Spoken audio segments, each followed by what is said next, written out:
Saludos a todos y el tema que nos compete en esta charla de hoy día es de apoplejía hipoficiaria, un tema bastante infrecuente y raro en nuestra práctica diaria. En lo que respecta a la definición e introducción de esta patología, es realmente una emergencia médica, y principalmente una emergencia médica antes que quirúrgica, es realmente una tormenta clínica para el paciente, se define como aquel síndrome clínico generado por el infarto, tanto isquémico o hemorrágico de un adenoma hipoficiario, es decir, que hay un adenoma preexistente. Hasta el 12% de los adenomas se puede presentar de esta manera y siendo así el tumor del sistema nervioso central con mayor incidencia de infarto, pudiendo llegar hasta el 80% en los casos subclínicos, denominamos casos subclínicos, a aquellos en los cuales nosotros como hallazgo en resonancia encontramos signos de isquemia o sangrado, pero el paciente no presentó nunca la clínica de la apoplejía o del cuadro ictal. La primera descripción fue en 1898 y el término apoplejía se acuñó hace 70 años. Y como se evalúa acá es una serie de 7 pacientes y la mayoría de la bibliografía habla de casos, reporte casos. La presentación clínica de estos tiene unos síntomas de presentación que los podemos dividir en 3 categorías: neurooftalmológico con respecto a alteración de la agudeza del campo visual, y en las oftalmoplegia o en las neuropatías en relación principalmente al tercer par y al sexto par en relación lógica anatómica del seno cavernoso. La segunda manifestación es endocrina, en la cual puede haber una falla parcial o total de la glándula hipofisiaria, constituyendo esto un cuadro de panhipoPituitarismo. Y la cefalea, una cefalea clásica muy similar a la cefalea de la hemorragia pseudoaracnoidea, una cefalea ictal de intensidad máxima de inicio que la gente describe como el peor cefalea de su vida, y eso es importante tener en cuenta como diagnóstico diferencial. Con respecto a la incidencia y los síntomas, esto es uno de los pocos reviews de lo que respecta a la clínica, pero como verán acá, la mayoría presenta cefalea, disminución de agudeza visual y la deficiencia hormonal, y la pérdida visual ya tanto campimétrica como la náusea o la paresia oculomotora disminuyen. En la alteración del nivel de conciencia, que eso puede ser un poco menos común que en la hemorragia subaracnoidea, notamos que solamente en el 17% de los casos. Y más importante aún es el tiempo de presentación. El tiempo habla de aguda cuando el paciente desde su inicio de los clínicos consulta dentro de las 24 o 72 horas, o subaguda que es posterior a las 72 horas, y les llamará la atención el número de pacientes que se presentan posterior por la falta del diagnóstico inicial. La pregunta ahora es, ¿por qué se produce esta? En lo respecta a los factores predisponentes, la hipertensión arterial la principal, verán que la mayoría de los pacientes son hipertensos. La cirugía mayor no es poco común, principalmente posterior a la cirugía cardíaca, los test de estimulación hormonal, las terapias anticoagulantes y por supuesto las coagulopatías, las terapias con estrógeno, el inicio de la retirada de los agonistas dopaminérgicos, terapias radiantes, embarazo y traumación, todos otros factores para isquemia. Ahora, ¿realmente por qué? ¿Cuál es la fisiopatogenia? El primero, que consume más glucosa que cualquier tumor del sistema nervioso central, y esto lo podemos ver en este hallazgo. Un paciente con el seguimiento, digamos, por PET con fluorodesoxiglucosa, vemos este hallazgo de adenoma hipofisiario y el gran consumo que tienen de glucosa, es decir, necesitan mucho azúcar. ¿Y realmente por qué hay una expresión limitada de factor angiogénico tumor, la densidad vascular? Sí, para poner el ejemplo, cuando uno ve una resonancia con un tumor hipofisiario, ya sea un microadenoma o un macroadenoma, siempre vemos donde hay mayor flujo es en la glándula, así que son tumores probablemente vascularizados, donde los factores angiogénicos, que esto es la imagen típica, cómo aumentan, generalmente son disminuidos, y cuando se ve una microfotografía de la densidad vascular vemos que es bastante pobre. Y el otro punto que tenemos en relación que nosotros conocemos es la alta presión que hay en la zona, basado principalmente en la consistencia de la glándula y la relación que hay con el tallo pituitario y con la cobertura dural del seno cavernoso y del diafragma celular. Es decir, nosotros sabemos que a partir de los 2 milímetros de los microadenomas ya puede producirse la pseudocápsula, entonces esto lleva a notar que hay una alta presión dentro de la zona. Por ende, el por qué es el desbalance intrínseco entre su gran requerimiento de nutrientes y su limitada capacidad para suplirla, lo cual lo va a volver susceptible al infarto. ¿Qué hacemos ante el cuadro sospecha? Lo mismo que la relación clínica. Primero el endocrino, el panel hormonal. Nosotros tenemos qué hormonas pituitarias y qué hormonas efectoras. Nosotros es muy importante que tengamos y consigamos de inicio, que a veces no es tan fácil en la práctica diaria, es por lo menos tener un cortisol T3, T4 libre y tener un sodio y osmolaridad urinaria y sanguínea de entrada. Si podemos hacer todo el panel que mostramos acá, excelente, pero con esto es muy importante. Si nosotros tenemos, ¿qué hacemos? Si tenemos una alta sospecha clínica, una tomografía que nos permita ver este estudio, tenemos un paciente que estaba en un seguimiento de un adenoma y lo vemos con un trastorno de conciencia, un trastorno visual severo, signos clínicos de hipopituitarismo, náuseas, cansancio, agotamiento. De forma empírica, antes de cualquier análisis, o si no podemos conseguirlo, hacemos 200 miligramos de hidrocortisona. No traemos la respuesta fantástica de pacientes que vienen súper dormidos a nuestra guardia y hacemos esto y en un par de horas están despiertos. Posterior a esto hay que tratar de lograr la infusión continua que genere mejor disponibilidad de la droga por su cinética molecular. Las dosis ante la recuperación inicial es mejor hacerlo de esta manera. La dexametasona no es favorable por su cinética, salvo que se quiera usar como un efecto antiinflamatorio sobre la compresión óptica, es decir, usarlos juntos. No olvidarse de diferir el reemplazo de T4 posterior a 24 48 horas de esteroides, porque eso va a aumentar las chances de generar una crisis adicional si lo hacemos de forma temprana. Y esto es muy interesante, que los valores bajos de prolactina denotan una alta presión intracelular. Por ende, hay menos chances de recuperación hormonal posterior a la cirugía. Esto es muy importante a veces, saber qué valores de prolactina puede haber para saber qué recuperación y qué podemos encontrar posterior a la cirugía desde el punto de vista hormonal, además de darle un pronóstico a nuestro paciente. Seguimos con la evaluación oftalmológica, que lo ideal sería tener la agudeza visualmente Humphreys, un campímetro de Goldman. Esto es lo ideal, pero la realidad que tenemos nosotros muchas veces cuando arriba nuestro paciente, que generalmente son consultas de urgencia, un fondo de ojo, una agudeza por confrontación es igual que una campimetría. Esto es muy importante dejarlo en registro previo y tenerlo bien claro, porque esto nos va a hacer definir posteriormente la conducta.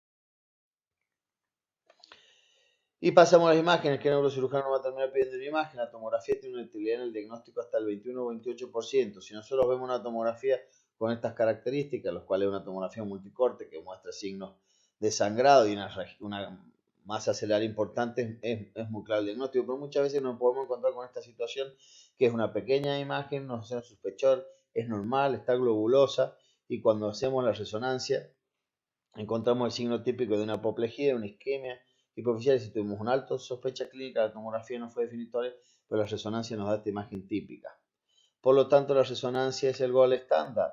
No solamente nos permite ver el signo clásico, en este caso de una apoplejía, que es una isquemia, en el cual el realce periférico claro y la hipointensidad sobre la región de la masa, pero además nos permite saber si ha tenido signos sangrados, si hay sangrados previos, bien, con las diferentes secuencias, y aún más importante, qué grado de compresión tiene la vía óptica y por esto qué apuro tenemos para hacer la resolución de la patología o qué chances tiene a futuro el paciente.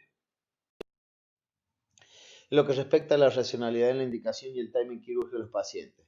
Número 1, el grado de evidencia es clase 3, busquen lo que quieran en bibliografía, pero es todo consenso de especialistas.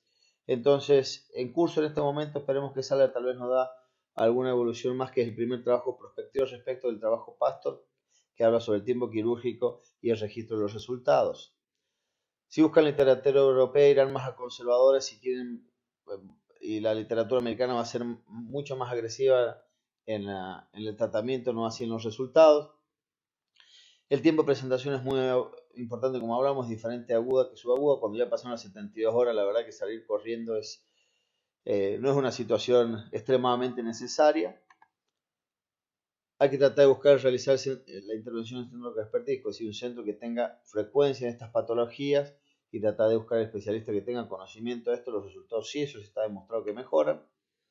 Cuando decimos esto es inmediato, esto hay que salir corriendo. Cuando un severo déficit visual monobiocular, principalmente si el paciente viene y dice, hacemos confrontación, tiene visión, luz o bulto, son las mejores chances de hacer la descompresión temprana para el resultado visual. O un trastorno de conciencia severo, que a veces es relativo. Yo digo relativo porque muchas veces llegar al diagnóstico del trastorno de conciencia fue por una apoplejía, muchas veces en una isquemia, que es más difícil de ver en tomografía. Pero sí es saber que cuando llegamos al diagnóstico que el trastorno de conciencia está generado por esto, más allá del reemplazo hormonal que hablamos, la cirugía va a acelerar y mejorar su recuperación. Y lo que respecta a inmediato es que el paciente uno lo controla, tiene un déficit visual progresivo y hay que acelerar los pasos, es decir, que si pasamos de una conducta expectante inicial a acelerar, o la operación de una afectación de par craneal diferida, que está hablando de crecimiento. Muchas veces el paciente nos puede generar que no tenga ninguna neuropatía, lo internamos, al tercer día empieza con una afectación paracraneal, significa que la apoplejía sigue en evolución y por ende debe ser llevado a cirugía antes que progrese.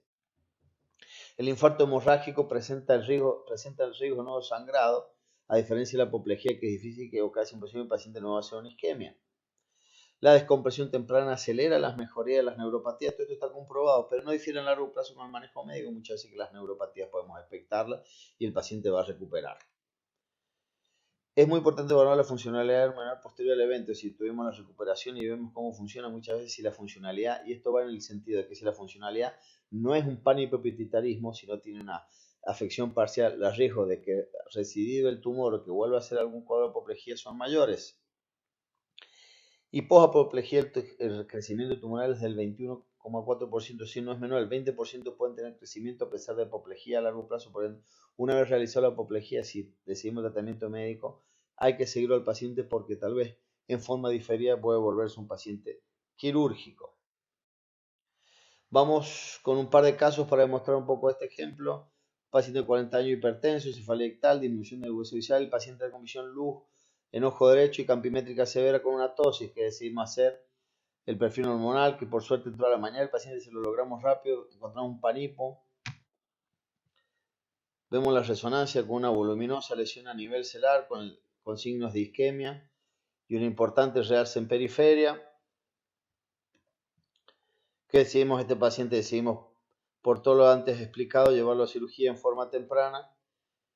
El paciente recuperó su cuadro visual ad integrum, mejoró su tosis derecha en el postoperatorio inmediato y sí continuó con su panhipopituitarismo que requirió reemplazo hormonal.